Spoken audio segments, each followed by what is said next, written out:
Okay, so Micah, the words of the prophet kind of during the Assyrian domination of the northern kingdom, that takes place during Micah's prophecy. And then kind of the looming destruction of Jerusalem as well by the Babylonians.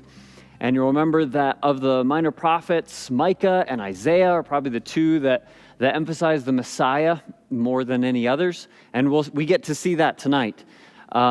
You may recall as well, there's three cycles that occur in the book of Micah.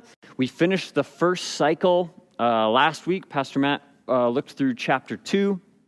So that was the first cycle. And cycles 1 and 3 more heavily emphasize judgment and then have short, more minor comments on salvation. And then the middle section, which hopefully we'll get through it in its entirety tonight, is chapters 3, 4, and 5.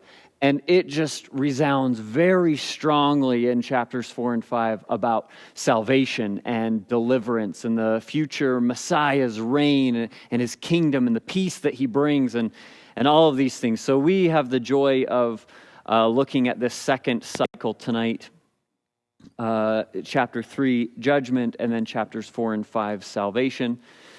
So we're just going to jump right in because we have quite a bit of ground to cover. So look in chapter 3 with me, and the first section is verses 1 through 4. Well, let's go and read chapter 3, and then we'll break it up into its three sections. So it says, "Hear now," as all the cycles start with "hear. Hear now, O heads of Jacob, and you rulers of the house of Israel. Is it not for you to know justice, you who hate good and love evil, who strip the skin from my people and the flesh from their bones, who also eat the flesh of my people, flay their skin from them, break their bones, chop them in pieces like meat for the pot, like flesh in the cauldron? Then they will cry to the Lord, but he will not hear them. He will even hide his face from them at that time, because they have been evil in their deeds. Thus says the Lord concerning the prophets, who make my people stray, who chant peace while they chew with their teeth, but who prepare war against him, who puts nothing into their mouths. Therefore you shall have night without vision, and you shall have darkness without divination. The sun shall go down on the prophets, and the day be dark for them. So the seers shall be ashamed, and the diviners abashed. Indeed, they shall all cover their lips, for there is no answer from God. But truly I am full of power by the Spirit of the Lord, and of justice and might, to declare to Jacob his transgression and to Israel his sin. Now hear this, you heads of the house of Jacob and rulers of the house of Israel, who abhor justice and pervert all equity, who build up Zion with bloodshed and Jerusalem with iniquity. Her heads judge for a bribe, her priests teach for pay, and her prophets divine for money. Yet they lean on the Lord and say, "Is not the Lord among us? No harm can come upon us." Therefore, because of you, Zion shall be plowed like a field, Jerusalem shall become heaps of ruin, and the mountain of the temple like the bare hills of the forest. Okay, so this first chapter has three sections. That's here. It's an indictment against Judah's leaders, is chapter 3. So this first section describes the guilt of the civic leaders.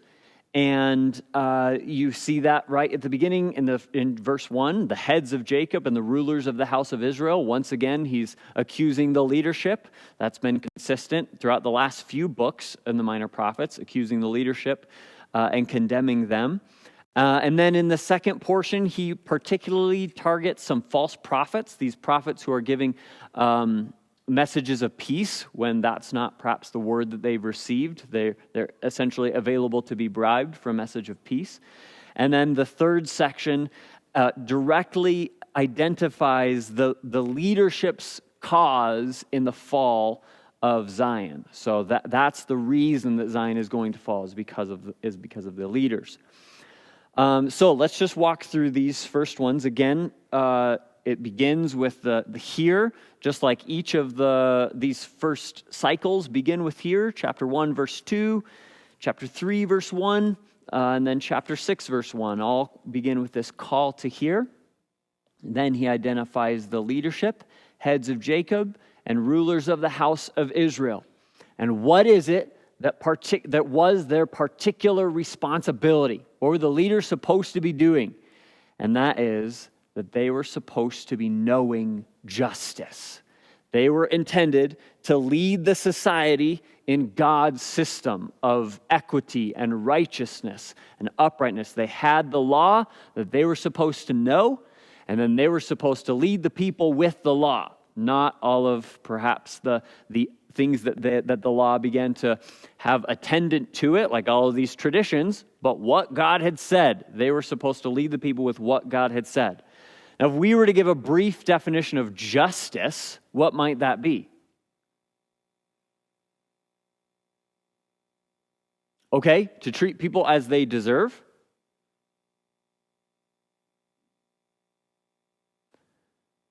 Maybe you would say to love that which is right and to hate that which is evil. And then look at the next line. What were they doing? You who hate good and love evil.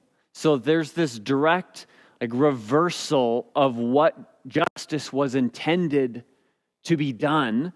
These leaders had done the precise opposite. They were misleading God's people by turning his law on its head. And that's important. There's pretty big principles there. A disordered society is one that implements the antithesis of God's law, right? That loves that which is evil and hates that which is good, meaning those things that God has told us are good and the things that God has told us are evil. So in any society that is ordered, and we'll see in chapters 4 and 5 tonight, that the ultimate ordered society is the one that he comes to lead. That's when we're going to find peace. That's when there will be order, is when the Messiah is like, okay, let me show you. You didn't do it well, so here I'm going to come and do it for you. But that's the accusation, right? Is that they hate good and love evil. And then we have the vivid description of this. We talked about this a little bit in the introductory week to Micah. And the story that's told here is the story of someone who is making soup. Someone that's like meat for the pot, like flesh in the cauldron. And just notice the vivid nature of the verbs. I mean, strip the skin, strip the flesh from their bones. They eat, they flay, they break, they chop. So it's supposed to, just the butcher shop sort of image of just this rough guy throwing meat around, like kind of manhandling this animal and chopping it up and just preparing it for a soup. It's raw. It's sort of gross. He's skinning. It's not like a beautiful image, but that's how he's treating people. That's how he's treating those created in the image of God. That's how he's treating those to whom he was given the responsibility of honoring or blessing that which is good and chastising, punishing that which is evil. So he's abusing, the leaders are abusing the people and treating them poorly, like he's preparing them for food. And the end of that image is that they eat the soup. They're benefiting, they're getting warmth, they're getting calories, they're getting all this fullness, abundance at the expense of the people. They're killing them in the image. So then, at the end here, verse 4, then they will cry to the Lord. Why are they going to cry to the Lord? Well, at the event of judgment. So when God comes on this day that we're discussing in chapters 3, 4, and 5, on this day of judgment, they realize, oh, okay, so there were some errors. So we're gonna cry out to the Lord, but in a chilling fashion, he doesn't hear them. He's not there. He's intentionally absent. He even goes so far as to hide. And he hides his face from them at that time. And I think we have two really good examples of this. Isaiah 59 describes this exactly. He says in Isaiah 59, 1 through 3, behold, the Lord's hand is not shortened that it cannot save, nor his ear heavy that it cannot hear. but your iniquities have separated you from your God, and your sins have hidden his face from you so that he will not hear. For your hands are defiled with blood, and your fingers with iniquity. Your lips have spoken lies. Your tongue has muttered perversity. And then you can say, the next couple, even 4 through 8, describes the injustice, right? No one calls for justice. No one pleads for truth. They speak empty lies. And then he goes on at the end, verse 8, the way of peace, there you go, that's an ordered society, they have not known, and there is no justice in their ways. They have made themselves crooked paths. Whoever takes that way shall not know peace. So you have and Isaiah and Micah are contemporaries, right? They're speaking to the same group of people. And God's giving them similar messages, similar oracles. And so that's kind of what's happening, is God can hear. It's not that he can't. And God can reach. It's not that his arms are short. Iniquity separates us from God. Injustice alienates us from God. So God's silence is the result of the leader's evil. And that, I do think we see in principle today as well. Right? God's silence, his separation, is because of a people who love that which is evil and hate that which is good. So we have a disordered society, and we see separation in similar fashion by principle. Okay, so that's the first section, right? The guilty civil leaders. Section number 2, there's these peace prophets. These prophets who are chanting for peace. In contrast, then at the last verse with "but truly I." So Micah, the true prophet, and 5 through 7 are these false prophets. Now, what are they doing? Thus says the Lord concerning the prophets who do this. Okay, who chant peace while they chew with their teeth, but prepare war against him who puts nothing into their mouths. So it's a little bit of an enigmatic phrase. But what he's saying is, so that we have peace and we have war. Those are his 2 options of what he'll say. I'll say peace to a certain group of people, and then I'll say war to another group of people. The people who fill my mouth, when I'm chewing with my teeth, you get a message of peace. When I have nothing in my mouth, I'll give you a message of war. So it's based upon the offering of the individual who comes to the prophet. It's based upon the gift. It's based upon the bribe.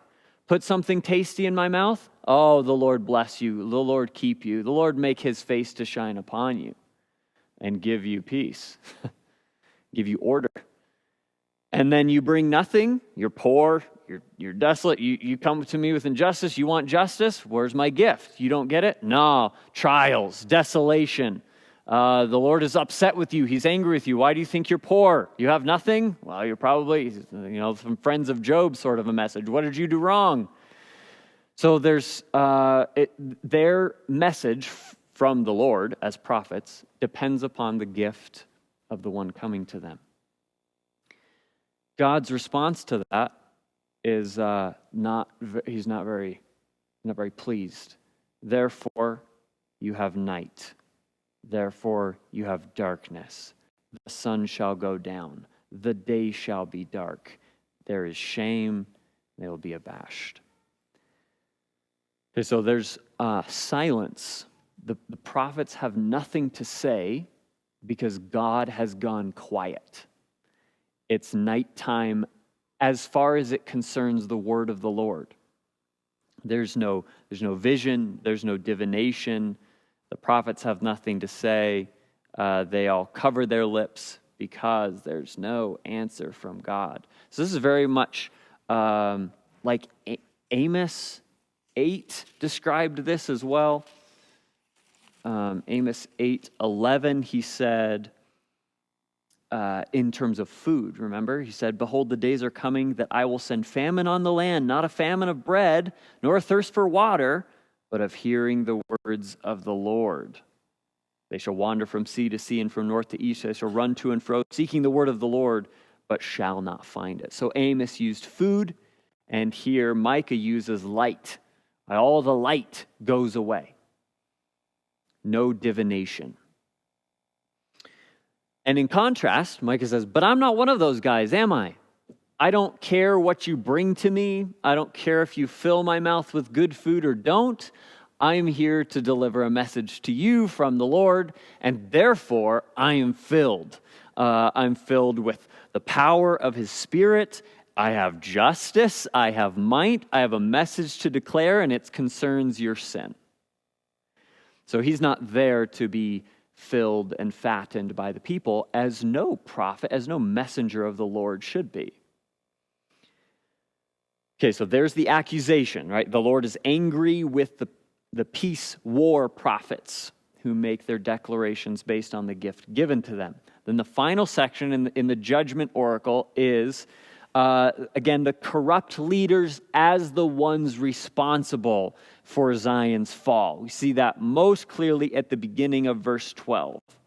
Okay, so therefore, because of you, Zion shall be plowed like a field.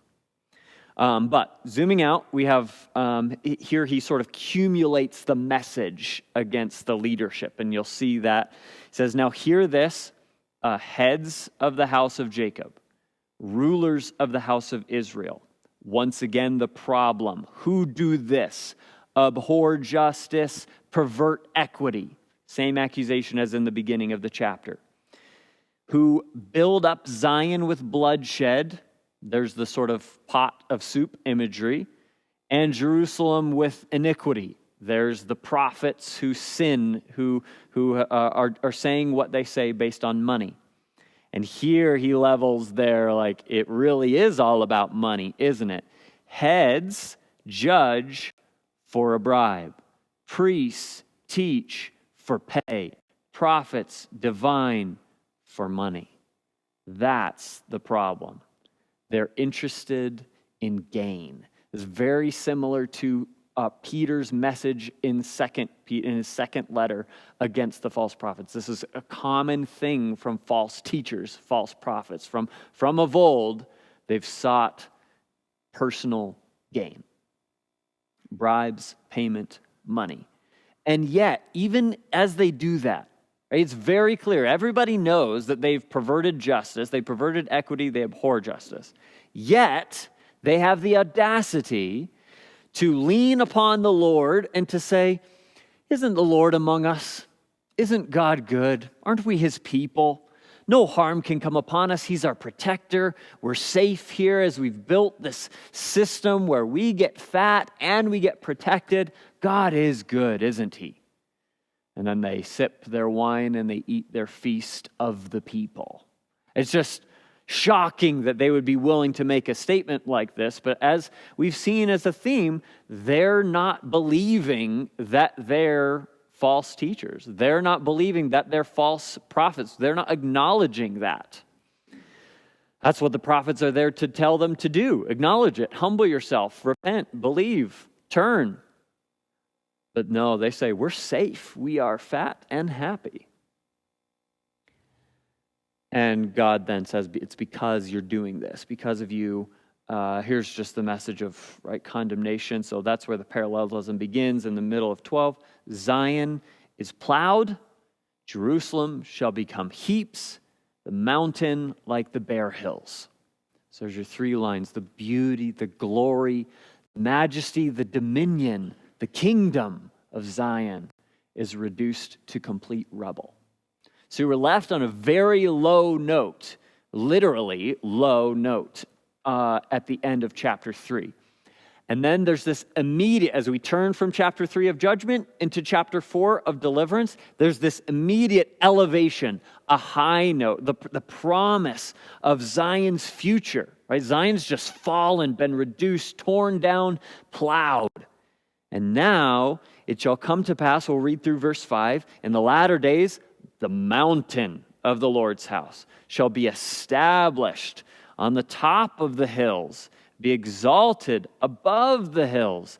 People shall flow to it. Many nations shall come and say, come, let us go up to the mountain of the Lord, to the house of the God of Jacob. He will teach us his ways. We shall walk in his paths. For out of Zion the law shall go forth, and the word of the Lord from Jerusalem. He shall judge between many peoples, and rebuke strong nations afar off. They shall beat their swords into plowshares and their spears into pruning hooks. Nation shall not lift up sword against nation, neither shall they learn war anymore, but everyone shall sit under his vine and under his fig tree, and no one shall make them afraid. For the mouth of the Lord of hosts has spoken. For all people walk in the name of his God, but we will walk in the name of the Lord our God forever and ever. So the first verse to 2 verses really have this high note, the elevation, the mountain of the Lord restored, bigger and better than ever before. This sort of maybe mountain city temple, the Temple Mount, right? It's strong, it's established, it's exalted. And what's happening there? Well, the peoples flow to it.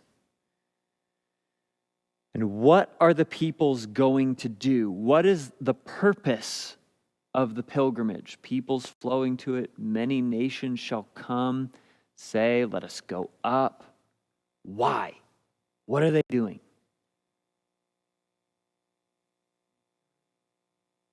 Okay, they're hearing the teaching. He will teach us his ways. And what do they do in response to hearing the teaching? They obey. They walk in his paths. So what's happening is a worship-driven, ordered society. We have the center of worship for all of the nations as the mountain of God.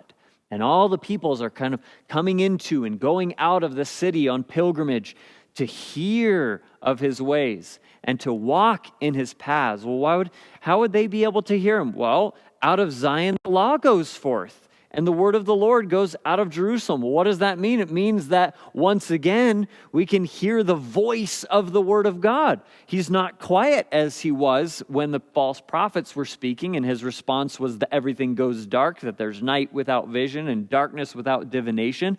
No, the word of God is audible again.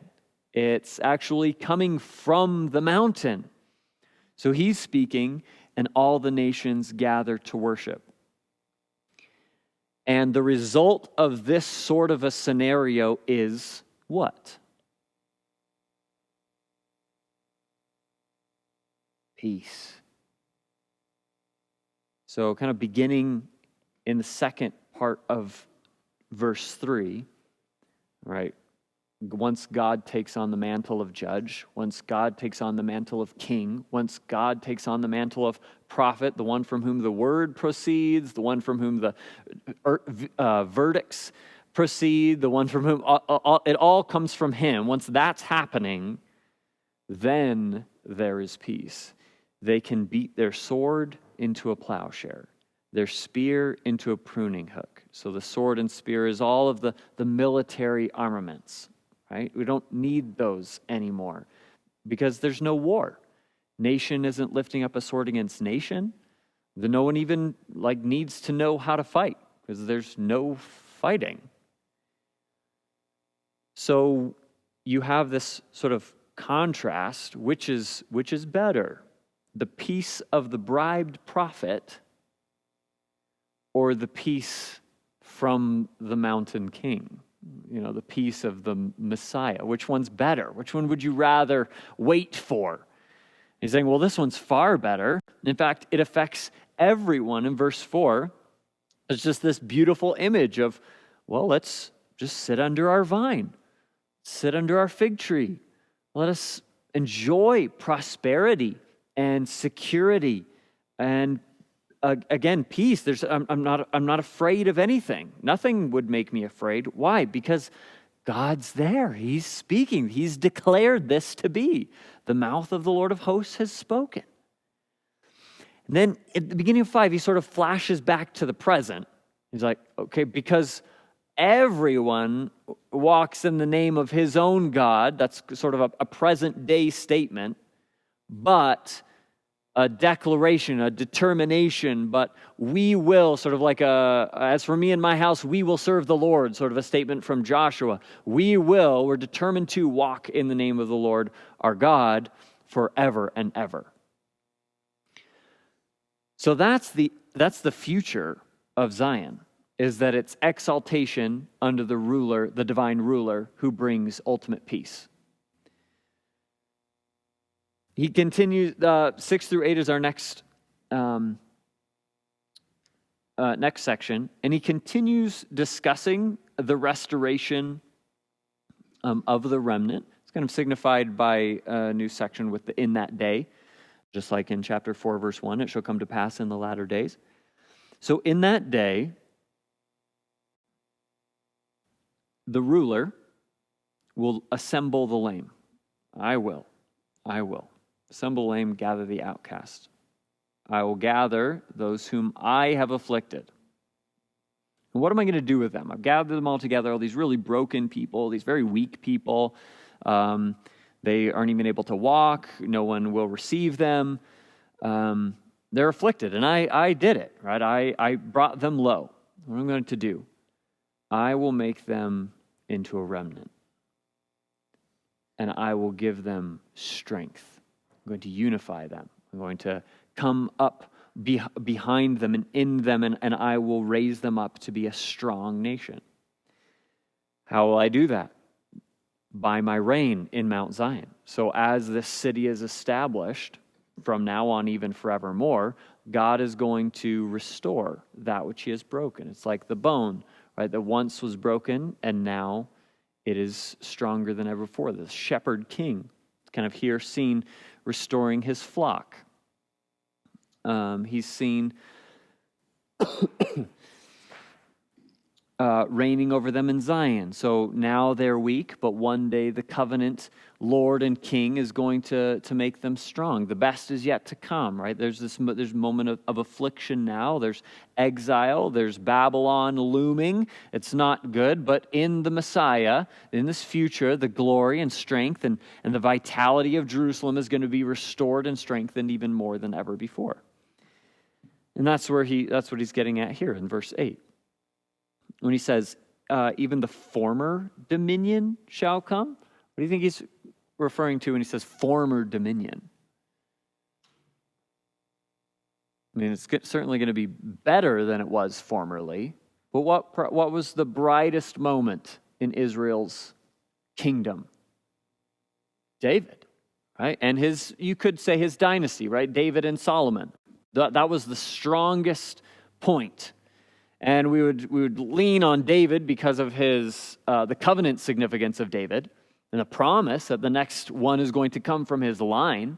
So we have that begins to be important in the next in chapter 5, because you have the identity beginning to be revealed of who this Messiah is, where he's going to come from. And this note that he's going to restore the former glory, the former dominance, dominion, strength. Well, it's like, well, that was when David was king. So we have the Christ, the true and better David. We have the next better David, the eternal one, who's going to sit on David's throne forever. That's who's coming. And he is the shepherd king coming to reign in Jerusalem.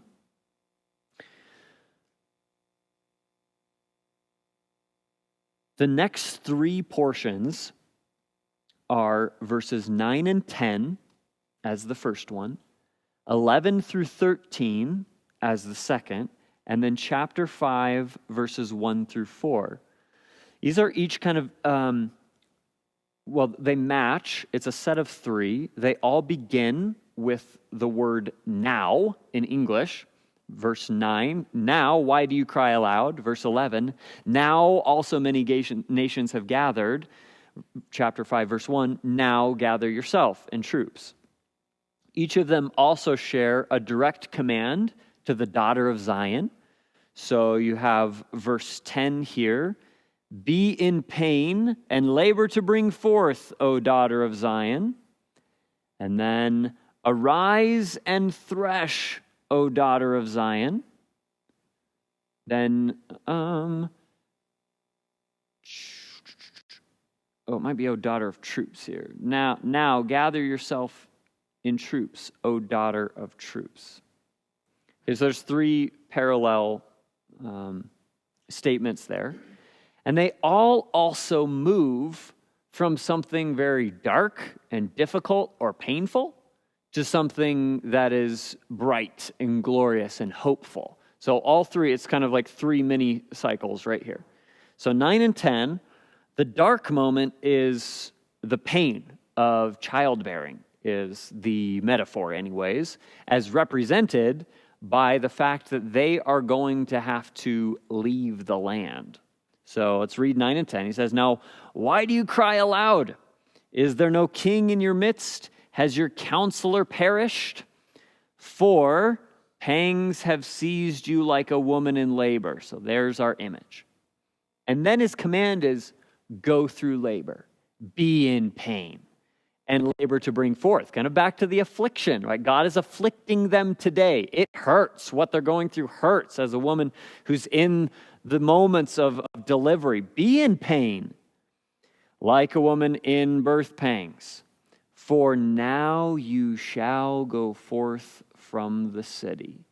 You shall dwell in the field, and to Babylon you shall go. So there's what's so painful is exile, disappointment, separation from land, what feels like separation from promise, separation from the glory of Jerusalem, because it was laid low, right? But then the turn to hope. There, where? In Babylon, in affliction, in childbearing, in pain, you will be delivered. There, in affliction, in Babylon, in pain, the Lord will redeem you from the hand of your enemies. So that's setting up what he's already stated. So it's like a post setup for when he says, I just lost my train of thought. That from affliction, he's going to heal them. I will assemble the lame, gather the outcasts, and those whom I have afflicted. It's an example of that. So this painful distress of exile, as pictured by a woman in labor, is then ends with the freedom of deliverance, which, as we'll see in chapter 5, is the metaphor is kind of complete because the child is born. She goes through pain and then bears a son. And that son is going to be the means of deliverance from Babylon. Okay? So that's our first little one, is we have the woman in labor, which represents exile. The second one, the darkness, is them being under siege. Okay? So this is 11 through 13. Now also many nations have gathered against you, who say, let her be defiled, and let our eye look upon Zion. They want to expose her, desecrate her, profane her high places. It's a very dark image, but they don't know the thoughts or the intents or the calculations of the Lord, nor do they understand his counsel, his motive, what he's accomplishing, because he is going to gather them, the nations, the bad guys, like sheaves to the threshing floor. And here's our picture in this one. So they're gathered like sheaves, and then he uses Israel as an ox. Arise and thresh, daughter of Zion. Come tread the grain. I will make your horns like iron, and I will make your hooves bronze. You shall beat in pieces many peoples. So the image is, okay, so it's dark, it's difficult. We kind of have two. There's first the besieging of the nations who want to come and destroy Israel in a very exposing and harsh manner. And instead, God has a plan, and that is a harvest. God's going to gather them up like the reaper, and he's going to place them on the treading floor, and then he's going to call his ox, his girl, his Israel, and he's going to say, walk, Go ahead, walk all over them, trample them. I'm going to actually I'm going to make your hooves like steel, like bronze. I'm going to make your horns like steel. The glory is going to be strong, eternal, lasting, and your hooves are going to be like pulverizers. They're going to last for a long time. They're going to utterly destroy that which is in front of them. You will beat in pieces many peoples. And then the last is sort of like a victory, like the point of the victory. So the gain, I will consecrate their gain. Their gain is the gain of the nations, because all these nations have gathered around them to expose them. And they do. They walk them out. They take them from the city to the field to Babylon. Right? They've walked them out. They've exposed them. They have much gain from Israel. But now that gain is consecrated to the Lord, and their substance to the Lord of the whole earth. So God gets the victory. He gets the praise. He gets all the spoils. It's much like Jericho, where he says, I don't want you to take this. I want you to burn it. I want you to, this is my victory. This isn't for you to enjoy all the spoils of. It's me. So I'm going to get that, because I am the one who gathered them all together on the floor. So there's the positive to the negative to positive, is that they were surrounded, but then they ended up getting to thresh them as an ox. The third one, and our final one, is 5:1 through 4. Now, gather yourself in troops, O daughter of troops. He has laid siege against us. They will strike the judge of Israel with a rod on the cheek. That's not good. Israel is smitten. They are brought down.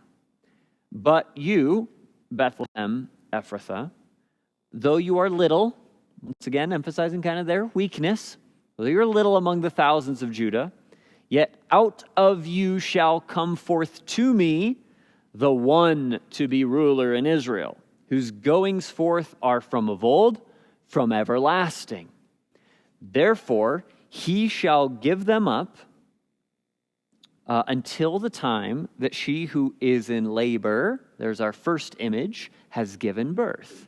Then the remnant of his brethren shall return to the children of Israel, and he shall stand and feed his flock in the strength of the Lord, in the majesty of the name of the Lord his God, and they shall abide, for now he shall be great to the ends of the earth. Okay, there's sort of the accumulation of these three. So first he says, go ahead, you better get ready. He's back in present day. Gather your troops because they're coming. Babylon's coming. And they're going to lay siege against you, and they're going to win. They're going to be victorious. They will strike the judge of Israel, the king of Israel, with a rod on the cheek. And I believe this is talking about Zedekiah, the final king of Judah, and he is brought low. He was a poor, helpless ruler, wasn't he? He wasn't able to stand. He wasn't able to continue leading the dominant, glorious Jerusalem into victory. No, he was smitten. He was brought low. But that's not the end of the story, because Bethlehem Ephrathah, there's going to be, he's identifying the birthplace of the one that's going to come, right? The greater David. Though you're little among the thousands, yet out of you shall come forth to me the one to be ruler. So he's continuing then what he began earlier in identifying that this is the Davidic ruler. He's going, the former dominion shall come, the kingdom of the daughter of Jerusalem. That was chapter 4, verse 8. So the former dominion is going to be this child that's born. He's the next David, the greater David, the one to be the ruler in Israel. Now there's kind of this unique phrase here that's gotten a lot of attention, whose goings forth are from old, from everlasting. The reason it's gotten a lot of attention is this final phrase, from everlasting. Some translations will say from ancient days, from olden times, essentially. It's gotten a lot of criticism, a lot of attack back, because it's like, wait, is he eternal or isn't he eternal? It sounds like he's trying to make a statement, at least in this translation, it sounds like he's trying to make a statement of the eternality of the Davidic son that's born, right, from the same place that David was born, from Bethlehem. And as I was doing some more study on that, I found some really helpful information here. So if your translation reads something like from ancient days or from olden days, the contrast is not that one's claiming divinity and the other's not claiming divinity. Like the one saying from olden days means, oh, so he's just old, he's born, he's not eternal. That's not what they're trying to say. That interpretation, that translation, which is, I actually think, more faithful to the Hebrew, what he's saying, the argument that Micah is making is he's tracing the lineage. His lineage is ancient. It's old. It's where he's been promised that he was going to come from, which is the very argument that Matthew makes when he opens his gospel. Right? He's like, remember, he's pointing back up the bloodlines. He was from David. Even before that, he's from Abraham. And that's kind of the argument that Micah seems to be making here, is that he's tracing the lineage of this Messiah to be old. Not that he himself personally is old, but that his lineage is old, his promise is old. He's the fulfillment of a very old covenant, a very old promise. So if you've seen that or heard of that, or your Bible reads that, that's why, and those are the two different arguments. One would be arguing divinity, he's from everlasting, and one would be arguing the ancient bloodline, he's from ancient days or from of old. And a couple other reasons I'm not like concluded, but I think it might be the second one, is that he's been identifying who this is supposed to be. He says that it's out of Bethlehem, out of Israel comes this one. So I don't think he seems to be emphasizing that it's out of the divine one that it's come. He's actually, the whole metaphor is that he's born. The whole metaphor is that he comes forth. And when? Well, he's not come forth yet, right? So it seems to be that he's tracing the ancient bloodline rather than his ancient origins. So just something to think about if that interests you. Okay, so then verse 3, so he's going to give them up. Again, that's talking about the affliction, the exile. They're not delivered today. They get given up, right? Their judge, their king is going to fall currently until that time that she who is in labor has given birth. So once again, we're completing the imagery began in verse 10 of chapter 4. Be in pain and labor to bring forth, O daughter of Zion. And when that happens, when this king is born, then the remnant shall return to the children of Israel. And what ultimately is this king going to do? He will stand and he will feed his flock in the strength of the Lord. He's going to rule in the majesty of the name of the Lord his God. And they, the people, abide. They rest. They live. They have fertility. They have abundance. They have peace. Once again. Why? Because he will be great to the ends of the earth. So there's this global reconciliation under this king. Global peace.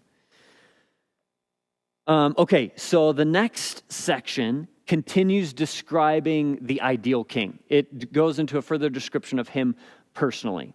And this one's a little bit more structured in its poetry, so you may enjoy that. We have an A, B, C, D, D prime. Oh, let's see, no. D is just this line. D, D prime, C, B, A. Okay. So, the first ABC, this one shall be peace. I did this wrong. Hang on. This one shall be peace. Here we go. A prime, B prime, C prime. And then here, thus he shall deliver us from the Assyrian. When the Assyrian comes into our land, when he, the Assyrian, comes into our land.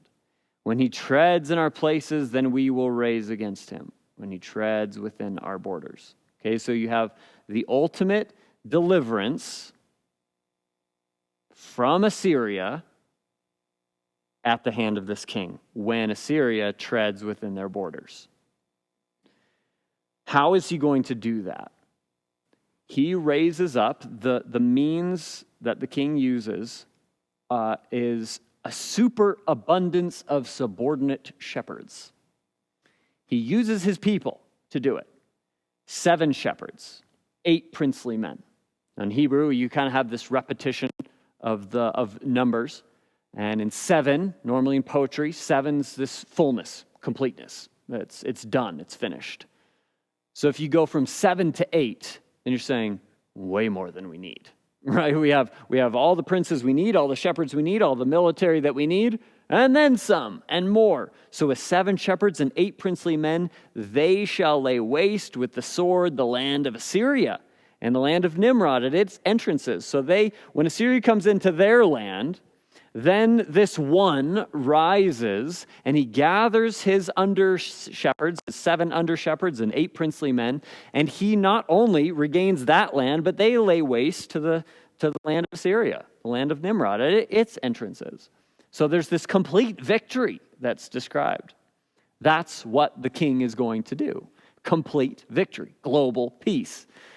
He's bringing it as the judge, the prophet, the king. That's what he's going to do. The second to last section, 7 through 9, this describes how the remnant's life among the nations. So there, 7 through 9, then the remnant of Jacob shall be in the midst of many peoples. So how does new Israel now live amongst these nations that are against them? Well, there's some positive things. The nations that are surrounded by Jacob, or that Jacob are around, they're blessed. There's life, like dew from the Lord, like showers on the grass, that tarry for no man, nor wait for the sons of men. So there's some good things. And there's some negative things. The remnant of Jacob shall be among the Gentiles, in the midst of many peoples, like a lion, among the beasts of the fields, beasts of the forest, like a young lion among the flocks of sheep, who, the lion, if he passes through, he treads down, he tears in pieces, and none can deliver. So he's once again describing that he is going to use the means of his people to, there's some blessing, there's some life around his people, and then ultimately it ends with death. It ends with condemnation. It ends with a curse being brought by his people against those who have hated him, against those, the nations who, as in chapter 4, verse 5, walk in the name of their God.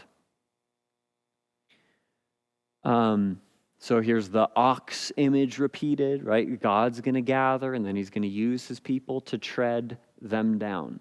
Your hand, verse 9, will be lifted against your adversaries, and all your enemies shall be cut off. So there's an initial rain shower, and there's an eventual tearing like a lion in a herd of sheep that completely cuts them off, and there is no option for deliverance. So this sort of season of blessing in Micah, chapter 5, is not only about God's people, but it's about everyone. It's about all of the people and how they will taste justice at the hands of the just king as well. Then our final statement, final oracle here, 10 through 15. And it shall be in that day, so we're back to how we started in the salvation oracles, that I will do some surgery. I will cut off horses from your midst and destroy chariots. I will cut off the cities of your land and throw down strongholds. I will cut off sorceries from your hand, And you shall have no soothsayers. I will cut off your carved images and your sacred pillars from your midst. You shall no more worship the work of your hands. I will pluck your wooden images from your midst. Thus I will destroy your cities. I will execute vengeance in anger and fury on the nations that have not heard. So what is God going to do here? A radical surgery on Israel's affections, on their heart, on these things that they love, on these things that they are resting in. What are some of those things? Military might, horses and chariots. Very natural for people to do, to trust in that which looks very mighty. Right? Bigger muscle, bigger gun, bigger army. That's something that I can get behind. That's something I can rest in. What else? Cities, strongholds, fortresses, places of security. Right? They believed that they were building that. Isn't the Lord among us? No harm can come upon us. Right? He's a place of safety and security. And then their false religion, the peace prophets. Right? The sorceries, the soothsayers, the carved images, all of these idol factories that they had built, that they were constructing and resting in and trusting in, carved images, sacred pillars, the work of their hands, the wooden images. God's going to tear it all away. There's this obliteration of military power and pagan worship. He's cleansing. That's the only way that there will be an ultimate kingdom of peace. It's the only way. He is being just here. He's doing what he's called his rulers to do that they weren't doing. He's loving that which is good and hating that which is evil. That's what the Messiah is going to bring in that day. So that brings us to a conclusion of 3 through 5. There's so much here, but the beauty is who this person is, where he's coming from, and what he's going to do. That all of the errors of mankind, all of the failures of this leadership are going to be undone. There's a period of great trial. There's a period of great pain that is caused by the Lord, allowed by the Lord. Go into suffering. You will be overthrown. Birth this child, like all these dark moments. But know that at the end of it, a child is born. He's of the line of David, ancient lineage, long ago promised to David, long ago promised to Abraham, long ago promised even to Adam and Eve. And he's going to do what is right. And it's going to be not on a local level, but on a global level. All the nations will submit to his rule. And if they don't, they will be carved up, cut out, smashed into pieces by means of his holy people, by means of his remnant, those who worship him, those who walk in the name of the Lord their God forever and ever. And that's going to be his means. He has 7 shepherds and 8 princely men. He's going to use as under-shepherds in his divine rule as shepherd king on his mountain throne. And that's something that we have to look forward to. Any thoughts, questions, things you wanted to raise in the text before we close in prayer? Yeah. Okay. Verse 10 of chapter 4. Okay, 4:10. You mentioned like a woman in birth pains. Yep. In Babylon, there you will be delivered. There the Lord will redeem you, and he emphasized the there. Yeah. Is there, is there anything in that it is not just that it is instructive that he doesn't say he will redeem them and deliver them from Babylon, but he'll redeem them in Babylon? I think that's kind of Micah's point, is that going back to the affliction. So 6, I will assemble them that I have afflicted. Yeah. So, yeah, I think so. I'm asking, is it, because it sounds like with the illustration of women in childbearing, she's not delivered from the pain. The pain she's delivered through the pain. Yeah, the pain actually delivers the child. Yep. It's like you don't have the child without the pain. Yep. So that, you think that he's getting at, like, Yeah. what he's saying, like, actually this affliction is Essential. producing, Yep. your deliverance. It's bringing your redemption. Yep. And to step out principally from the text, I think we see that God uses that as a principle. That's one of the things he does, is that he produces hope and endurance and beautiful good things out of trials. And I think that's exactly what he's doing with his covenant people here. Follow-up question, because it's the same text. So when you mention these three, 9, 10, 11, Yep. 12, and then 12, 11, 13, 5, and 4. And you mentioned there, like 5 is very obviously, we know from the New Testament, is Christ. Mm-hmm. Do you think the other two are also messianic? So 9, 10, and 11 to 13 are also messianic in some way? Because what I'm saying is 5, 1 through 4, we recognize that's like, oh, that's a reference to Jesus being born in Bethlehem, the king, right? Mm-hmm. Well, do you think it's a messianic, those are parallel or connected? That there's a messianic, for example, 11. Now also many nations have gathered against you. Like, is that messianic? Like, is that speaking similar to Psalm? The bulls of Bashan have gathered. Gather around him. To put it in more simple words, he came to his own received him not. The soldiers mock him, hit him. So maybe, but I think the 9 and 10, 11 through 13, 5, 1 through 4, part of what's consistent is I think the mom is Israel and the son is Jesus. So the biggest tie would be between 9 and 10 and then 5, 3. So the mom is suffering. Israel is suffering in exile, and out of that comes the son. So I think in 11, when he's saying that the nations have gathered against you, let her be defiled, I think he's still talking about Mother Israel, not necessarily the same woman, but Mother Israel they're seeking to destroy, and they do, but they just don't realize, the nations don't realize that at the end of it, there's something good for Israel and bad for them that God's going to accomplish. I'm not trying to eisegete here, but a better messianic way of looking at those would be almost like Rome surrounding first century Israel, Herod afflicting mothers, like afflicting Israel, like that's more than Christ being afflicted, but, but like Mary, and then 9 and 10, Mary having a baby. Yep. Okay. I'm just curious. Yep.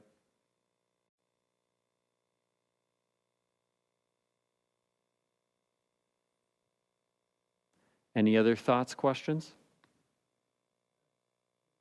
The woman bearing the Messiah, Mm-hmm. it comes up again in Revelation. Yes, it does. Yep. In fact, maybe John got the image from Micah. Mm-hmm. Very well may have. And if not, they got it from the same God who gave them the oracle. Yeah. Right. But these become more very specific. Mm-hmm. It's easier to see the Messiah in Revelation than it is. Mm-hmm. Or it's explicit. Yeah. Well, I think it's explicit in 5 too. And 3. Out of you shall come forth to me the one to be ruler. And then he'll give them up until the time that she who is in labor has given birth. Pretty explicit. Matthew picks it up explicitly as far as the location of the Messiah's birth.